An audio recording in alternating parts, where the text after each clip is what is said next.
Página 39 de 368. Rare Art, Peter de Ward y Donald Brown Lee, 2003. Porque la vida compleja es poco común en el universo. Capítulo 1. Porque la vida podría estar muy extendida en el universo. 1.2. Los arqueanos. Los biólogos han reconocido desde hace mucho tiempo que las especies pueden agruparse en conjuntos jerárquicos.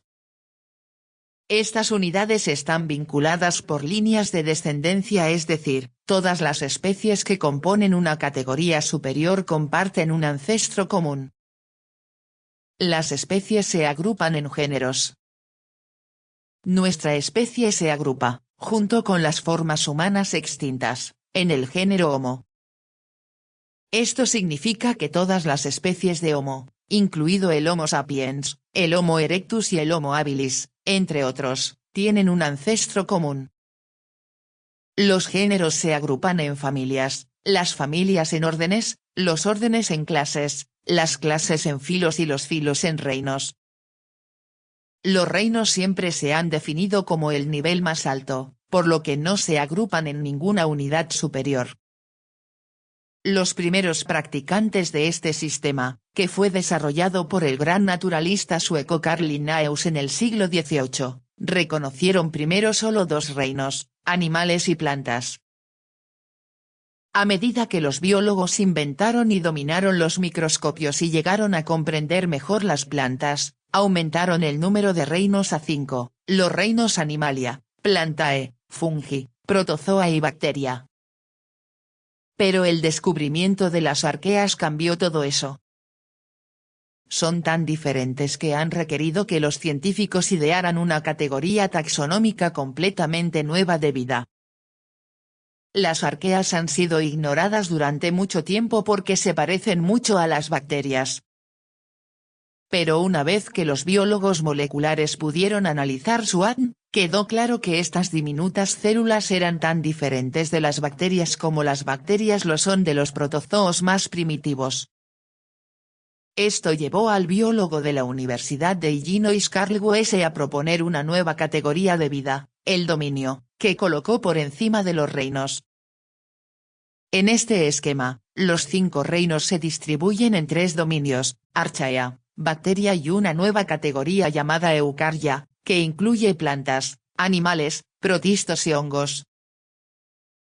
El dominio Archaea se subdivide en 2 reinos previamente desconocidos, el reino Crenarchaeota, formado por formas amantes del calor, y el reino Euryarchaeota, que incluye algunos termófilos pero está compuesto principalmente por formas que producen el compuesto orgánico metano, gas de los pantanos, como subproducto biológico de su metabolismo.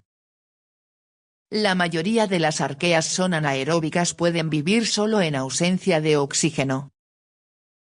Esta característica las convierte en candidatas principales para la primera vida en la Tierra, porque la Tierra recién formada no tenía oxígeno libre.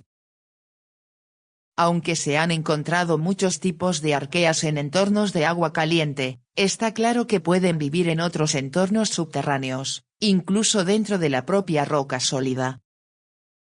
El primer indicio de que podría existir vida a cientos o miles de metros bajo la superficie de la Tierra llegó en la década de 1920, cuando el geólogo Edson Bastin, de la Universidad de Chicago, empezó a preguntarse por qué el agua extraída de las profundidades de los yacimientos petrolíferos contenía sulfuro de hidrógeno y bicarbonatos. Bastin sabía que ambos compuestos son creados comúnmente por la vida bacteriana, pero el agua procedente de los pozos petrolíferos procedía de entornos que parecían demasiado profundos y cálidos para soportar cualquier tipo de vida bacteriana descubierta hasta ese momento. Bastin solicitó la ayuda del microbiólogo Frank Greer y juntos lograron cultivar bacterias recuperadas de estas aguas profundas. Lamentablemente, sus hallazgos fueron descartados por otros científicos de la época por considerar que se debían a la contaminación de los oleoductos, y este primer proyecto interdisciplinario que vinculaba los campos de la geología y la microbiología languideció, y su provocador descubrimiento fue ignorado durante más de 50 años. La posibilidad de que hubiera vida en las profundidades de nuestro planeta finalmente se tomó en serio cuando los científicos comenzaron a estudiar las aguas subterráneas alrededor de los vertederos de residuos nucleares en las décadas de 1970 y 1980. A medida que se perforaban pozos cada vez más profundos, se encontraban rutinariamente vida microbiana a profundidades que durante mucho tiempo se creyeron demasiado grandes para albergar vida de cualquier tipo. Pero, ¿los microbios encontrados a esas profundidades vivían realmente allí o eran contaminantes de las regiones de la superficie que fueron recogidos por el equipo de muestreo en su viaje hacia abajo?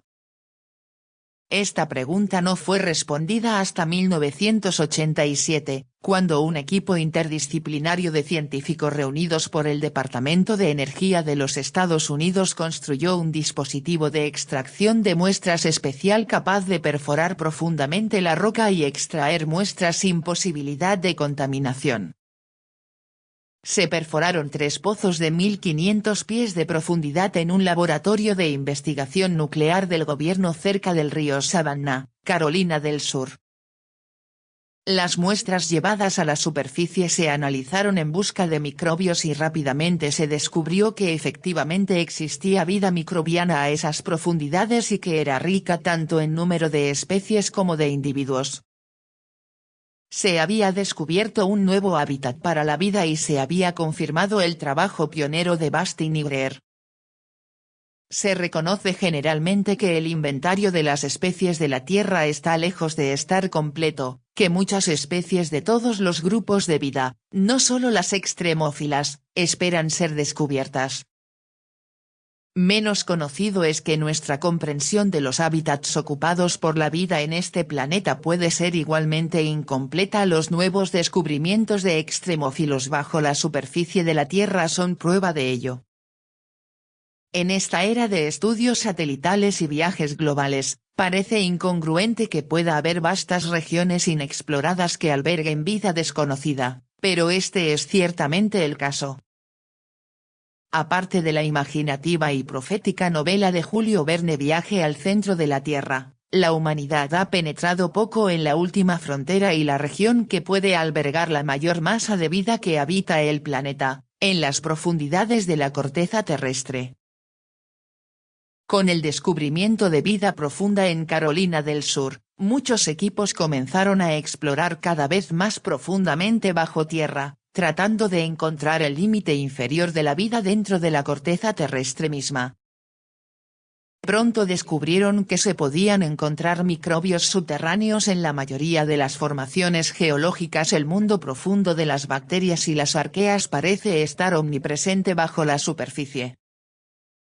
La mayor profundidad desde la que se han recuperado hasta ahora estas formas de vida es de unos 3,5 kilómetros, a temperaturas de 167 grados F. Sin embargo, a esas grandes profundidades, la densidad de población de los microbios es baja. Pueden vivir en muchos tipos de rocas, incluidas las rocas sedimentarias e ígneas. Las temperaturas aumentan en un planeta a medida que se desciende más profundamente en la corteza. Las arqueas pueden habitar una amplia gama de tipos de rocas incluso a varios kilómetros por debajo de la superficie de la Tierra. El geólogo de la Universidad de Cornell, Thomas Gold, ha llegado a sugerir que la biomasa combinada de microorganismos debajo de la superficie de la Tierra puede ser varias veces mayor que la de todos los organismos, grandes y pequeños, complejos y simples, que viven sobre la superficie. Si es así, los microorganismos son, con mucho, los organismos más numerosos de la Tierra. La profundidad máxima a la que se ha descubierto que viven los extremófilos se revisa constantemente. En 1997, el récord fue de 2,8 kilómetros, pero pronto una mina situada en Sudáfrica produjo especímenes de una profundidad de 3,5 kilómetros. Los requisitos básicos de los habitantes de esta biosfera profunda son agua poros, en la fuente, de tamaño suficiente para permitir la presencia de los microbios profundos y nutrientes. Debido a que los extremófilos están adaptados a la presión, prácticamente no se ven afectados por las altas presiones que se encuentran en estas grandes profundidades. Los nutrientes que utilizan estos extremófilos que viven en las profundidades provienen de las rocas en las que viven. En la roca sedimentaria, los nutrientes derivan de material orgánico atrapado en el momento de la deposición de la roca. Los microbios de la biosfera profunda, los microbios que viven en la roca sedimentaria, luego utilizan este material para la energía y la materia orgánica necesarias para la vida. Las formas oxidadas de hierro, azufre y manganeso también se utilizan como nutrientes. Vivir en la roca sedimentaria no plantea grandes dificultades para ciertas arqueas y bacterias. Vivir en la roca ígnea, sin embargo, es una propuesta más difícil. Las rocas ígneas, como el basalto, la roca que se forma cuando la lava se enfría y se solidifica, no tienen, o tienen muy poca, materia orgánica constituyente. Por eso fue una gran sorpresa cuando los científicos del estado de Washington descubrieron comunidades florecientes de microbios que vivían en rocas basálticas antiguas en la cuenca del río Columbia. Los microbiólogos Todd Stevens y James Kinley del laboratorio Battelle descubrieron en la década de 1980 que muchas de las bacterias que encontraron en estas rocas estaban fabricando sus propios compuestos orgánicos, utilizando carbono e hidrógeno tomados directamente del gas hidrógeno y dióxido de carbono disueltos en la roca. Producían metano como subproducto de su síntesis, por lo que adquirieron el nombre de metanógenos. Estas arqueas son, por tanto, autótrofas, organismos que pueden producir material orgánico a partir de compuestos inorgánicos. Los microbios heterotróficos o consumidores de materia orgánica que coexisten ingieren luego parte del material orgánico producido por estos organismos autótrofos. Se trata, como la comunidad de las fuentes de aguas profundas, de un ecosistema totalmente independiente de la energía solar, independiente de la superficie y de la luz. Estas comunidades en particular han sido bautizadas quizá con razón, como comunidades Lyme, por ecosistema microbiano litoautotrófico del subsuelo. Dado que su presencia en estas regiones oscuras, a veces calientes, de la corteza terrestre nos indica que la luz solar no es necesaria para sustentar la vida, su descubrimiento es uno de los más importantes que se han hecho hasta ahora sobre la variedad de entornos que pueden sustentar la vida. Significa que incluso un planeta distante y relativamente frío como Plutón podría albergar vida en las partes cálidas e internas de su corteza. Los planetas y las lunas alejados de una estrella pueden tener superficies frías, pero sus interiores son cálidos por el calor de la desintegración radiactiva y otros procesos. Las comunidades microbianas de las rocas profundas pueden quedar atrapadas en su roca anfitriona durante millones de años. Primero entran en la roca ígnea a través de las aguas subterráneas que fluyen, pero en algunos casos esta agua subterránea se corta, y aún así los microbios de las profundidades persisten y prosperan.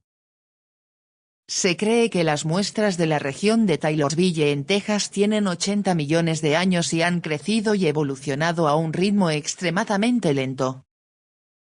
Quedaron atrapados en la dura roca ígnea durante el apogeo de los dinosaurios y permanecieron allí, viviendo sin ningún contacto con el resto de la vida de la Tierra, hasta que los humanos los liberaron cavando pozos profundos. Algunos de estos microbios se han adaptado a niveles muy bajos de nutrientes y toleran periodos prolongados de inanición. Los extremófilos no solo están adaptados a condiciones de calor y alta presión. Otros grupos se encuentran en condiciones que se consideran demasiado frías para la vida. Toda la vida animal finalmente cesa a temperaturas bajo cero. Cuando los cuerpos de los animales se enfrían por debajo del punto de congelación, pueden entrar en un estado de animación suspendida, pero las funciones metabólicas no continúan. Sin embargo, algunos extremófilos logran sortear este problema. El microbiólogo James Staley, de la Universidad de Washington, descubrió un nuevo grupo de extremófilos que viven en icebergs y otras capas de hielo marino. Durante mucho tiempo se consideró que este hábitat era demasiado frío para albergar vida, pero la vida ha encontrado una forma de vivir en el hielo. Este hallazgo en particular es tan emocionante y relevante para el astrobiólogo como el de los extremófilos amantes del calor, ya que muchos lugares del sistema solar están encerrados en hielo. Otros extremófilos disfrutan de condiciones químicas hostiles a la vida más compleja, como entornos altamente ácidos o básicos o agua de mar muy salada. Página 44.